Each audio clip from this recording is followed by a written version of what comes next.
Chapter 13 non agriculture credit സൊസൈറ്റിയാണ്. അതിൽ cooperative urban bank mainly purpose എന്ന് പറയുന്നത് സെമി അർബൻ അല്ലെങ്കിൽ അർബൻ ഏരിയയിൽ റിസൈഡ് ചെയ്തിട്ടുള്ള പീപ്പിൾസിന് ക്രെഡിറ്റുകൾ പ്രൊവൈഡ് ചെയ്യുക എന്നുള്ളതാണ്. അതുപോലെ തന്നെ മോസ്റ്റ്ലി സ്മോൾ ട്രേഡർ അല്ലെങ്കിൽ സ്മോൾ മെർച്ചൻസ്, ആർട്ടിസൻസ്, സാലറി ഏണേഴ്സിന് വേണ്ടിയിട്ടുള്ള ഇതൊക്കെ ഷോർട്ട് ടേം ലോൺ അല്ലെങ്കിൽ മിഡിൽ ടേം ലോണുകളൊക്കെ പ്രൊവൈഡ് ചെയ്ത് കൊടുക്കുക എന്നുള്ളതാണ് ഈ നോൺ അഗ്രികൾച്ചർ പർപ്പസ് ആയിട്ടുള്ള ഈ ഒരു അർബൻ ബാങ്കിൻ്റെ മെയിൻ പർപ്പസ് എന്ന് വന്നിട്ട്. കോൺസ്റ്റിറ്റ്യൂഷൻ ആൻഡ് വർക്കിംഗ് ആണ്. ഒന്നാമത്തെ ഏരിയ ഓഫ് ഓപ്പറേഷൻ വന്നിട്ട് ടൗണോ മുനിസിപ്പാലിറ്റിയിലൊക്കെ ആയിരിക്കും ഇതിൻ്റെ ഏരിയ ഉണ്ടാവുക. മെമ്പർഷിപ്പ് വന്നിട്ട് അതുപോലെ തന്നെ ബാങ്കിലെ ഏരിയ ഓഫ് ഓപ്പറേഷൻ്റെ ഉള്ളിലുള്ള എല്ലാ പേഴ്സണും ആയിരിക്കും ഈ ബാങ്ക് മെമ്പർഷിപ്പ് പ്രൊവൈഡ് ചെയ്യുന്നുണ്ടാവുക. ലയബിലിറ്റി വന്നിട്ട് ലിമിറ്റഡ് ആയിരിക്കും. മെമ്പേഴ്സിന് ഷെയറുകൾ സബ്സ്ക്രൈബ് ചെയ്യുന്നുണ്ടാവുക. ഒബ്ജക്ട്സ് വന്നിട്ട് മെമ്പേഴ്സിന് എമങ്ങായിട്ടുള്ള സെൽഫ് ഹെൽപ്പ് അല്ലെങ്കിൽ കോപ്പറേഷൻ എൻകറേജ് ചെയ്ത് കൊടുക്കുക. അതുപോലെ തന്നെ മെമ്പേഴ്സ് അല്ലെങ്കിൽ അതേഴ്സ് ഉള്ളവർക്ക് ലോണുകൾ ഗ്രാൻഡ് ചെയ്ത് കൊടുക്കുക, ഫണ്ടുകളൊക്കെ ബോറോ ചെയ്ത് കൊടുക്കുക.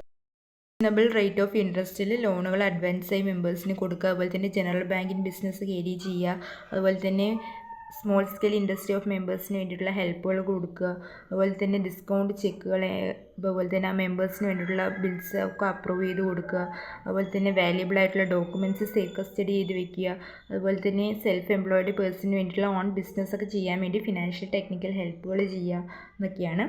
അത് കഴിഞ്ഞ് ഫണ്ടുകൾ ഷെയർ ക്യാപിറ്റൽ, റിസർവ് ഫണ്ട് അല്ലെങ്കിൽ അതർ ഫണ്ട്, അതുപോലെ തന്നെ മെമ്പേഴ്സ് ആൻഡ് നോൺ മെമ്പേഴ്സിൻ്റെ ഡെപ്പോസിറ്റ് വഴി, അതുപോലെ തന്നെ RBI IDBIൻ്റെ ഒക്കെ ബാങ്കിലൂടെ ബോറോ ചെയ്തുകൊണ്ടായിരിക്കും ഫണ്ടുകൾ കൊടുക്കുന്നുണ്ടാവുക. അടുത്തത് മാനേജ്മെൻറ്റിൽ A ക്ലാസ് മെമ്പേഴ്സ് ഉണ്ട്. A ക്ലാസ് മെമ്പേഴ്സ് ആണെന്നുണ്ടെങ്കിൽ ജനറൽ ബോഡി മീറ്റ് ചെയ്യുന്നത് അറ്റൻഡ് ചെയ്യാൻ എലിജിബിൾ ആയിട്ടുള്ളവരായിരിക്കും A ക്ലാസ് മെമ്പേഴ്സ് എന്ന് പറയുന്നത്.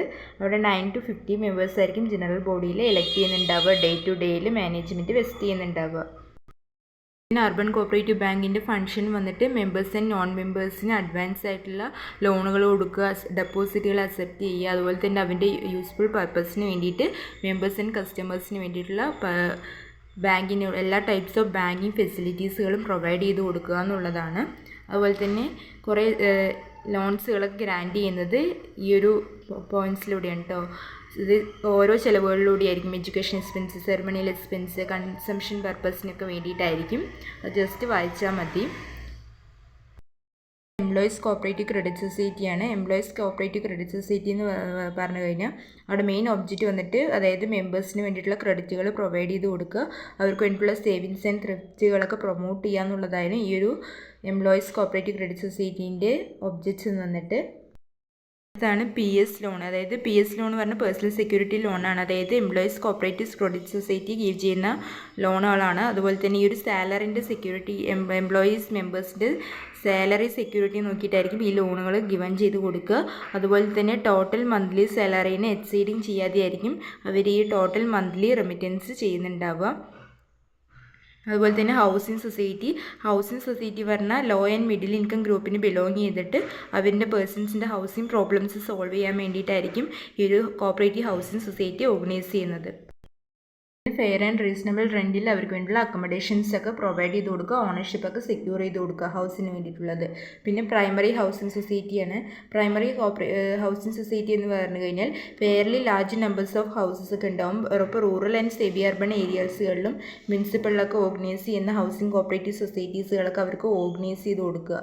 അതാണ് പ്രൈമറി ഹൗസിംഗ് സൊസൈറ്റി എന്ന് പറഞ്ഞിട്ട്. അതായത് പുതിയ ഹൗസുകളൊക്കെ കൺസ്ട്രക്ട് ചെയ്യാൻ വേണ്ടിയിട്ടും എക്സിസ്റ്റിംഗ് ആയിട്ടുള്ള ഹൗസുകൾ റിപ്പയർ ചെയ്യാൻ വേണ്ടിയിട്ടും അവർക്ക് മെമ്പേഴ്സിന് ലോങ് ടേം ലോണുകളൊക്കെ അഡ്വാൻസ് ആയി കൊടുക്കുകയാണ് ഈ പ്രൈമറി ഹൗസിംഗ് സൊസൈറ്റിയിലൂടെ.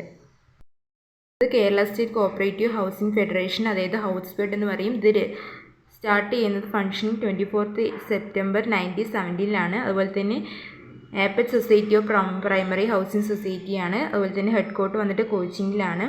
അതുപോലെ തന്നെ ഇവിടെ ലോങ് ടേം ലോണുകൾ മെമ്പർ സൊസൈറ്റിക്ക് പ്രൊവൈഡ് ചെയ്ത് കൊടുക്കുകയാണ്. മെമ്പേഴ്സിൻ്റെ ബെനിഫിറ്റിന് വേണ്ടി ട്രേഡുകളൊക്കെ ക്യാരി ചെയ്ത് ലോങ് ടേം ലോണുകൾ പ്രൊവൈഡ് ചെയ്ത് കൊടുക്കുന്നു. ടൈപ്സ് ആണ് ഹൗസിംഗ് കോപ്പറേറ്റീവിൽ. ഒന്നാമത്തെ കോപ്പറേറ്റീവ് ബിൽഡിംഗ് സൊസൈറ്റി, അതായത് ഇൻഡിവിജ്വൽ ഓണർഷിപ്പ് ടൈപ്പിലായിരിക്കും ഈ സൊസൈറ്റി ഫോം ചെയ്യുന്നുണ്ടാവുക. അതുപോലെ തന്നെ 20 ഇയേഴ്സിനായിരിക്കും അവർ റീപേയബിൾ ചെയ്യുന്നുണ്ടാവുക. അവർക്ക് ലോണുകളൊക്കെ കൊടുക്കും ഫിനാൻഷ്യൽ ഇൻസ്റ്റിറ്റ്യൂഷന്. അത് 20 ഇയേഴ്സ് കൂടാതെ റീപേയബിൾ ചെയ്യണം. അതുപോലെ തന്നെ മെമ്പേഴ്സിന് ഓരോ ഹൗസുകൾ കൺസ്ട്രക്ട് ചെയ്യാൻ വേണ്ടിയിട്ടായിരിക്കും ലോണുകൾ കൊടുക്കുന്നുണ്ടാവുക. രണ്ടാമത്തെ കോപ്പറേറ്റീവ് ഹൗസിംഗ് ബിൽഡിംഗ് സൊസൈറ്റിയാണ്. അതുപോലെ തന്നെ the society individual ownership system തന്നെയായിരിക്കും. അതുപോലെ തന്നെ ഏജൻറ്റ് ആൻഡ് മെമ്പേഴ്സിൻ്റെ ഓരോ ഏജൻറ്റ് ഉണ്ടാകും. അതിൻ്റെ ബിഹാഫിലായിരിക്കും ഹൗസുകൾ കൺസ്ട്രക്ട് ചെയ്യാൻ വേണ്ടിയിട്ട് ഈ സൊസൈറ്റി അണ്ടർടേക്ക് ചെയ്തുകൊണ്ടാവുക. അതുപോലെ തന്നെ ഓരോ കോളനി ബേസിലായിരിക്കും ഹൗസുകളൊക്കെ കൺസ്ട്രക്ട് ചെയ്യുന്നുണ്ടാവുക.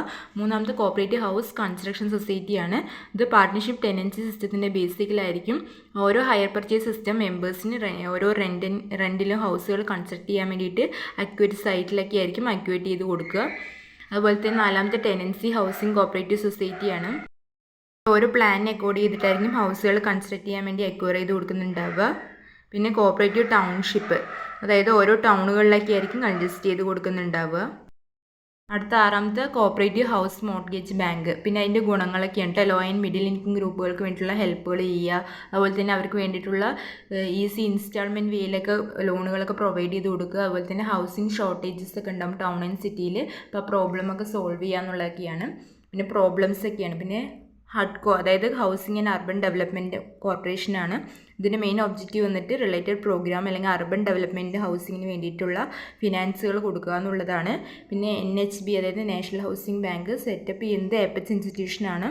അതുപോലെ തന്നെ മെയിൻ ഒബ്ജക്റ്റീവ് വന്നിട്ട് ഓരോ പ്രിൻസിപ്പൽ ഏജൻസി ആയിട്ടാണ് ഇത് ആക്ട് ചെയ്യുന്നത്. അതുപോലെ തന്നെ ഫിനാൻഷ്യൽ ഇൻസ്റ്റിറ്റ്യൂഷന് വേണ്ടിയിട്ടുള്ള housing financial institution local and regional ലെവലിലുള്ളവർക്ക് വേണ്ടിയിട്ടുള്ള പ്രൊമോഷനൊക്കെ കൊടുക്കുക, പ്രൊമോട്ട് ചെയ്ത് കൊടുക്കുക. അതുപോലെ തന്നെ അവർക്ക് അതർ ഇൻസ്റ്റിറ്റ്യൂഷന് വേണ്ടിയിട്ടുള്ള സപ്പോർട്ടുകൾ കൊടുക്കുക. അതുപോലെ തന്നെ അവർക്ക് ഓരോ ഹൗസിംഗ് ഫിനാൻസിൻ്റെ പ്രൊവിഷൻസൊക്കെ കൊടുക്കുക എന്നുള്ളതാണ്.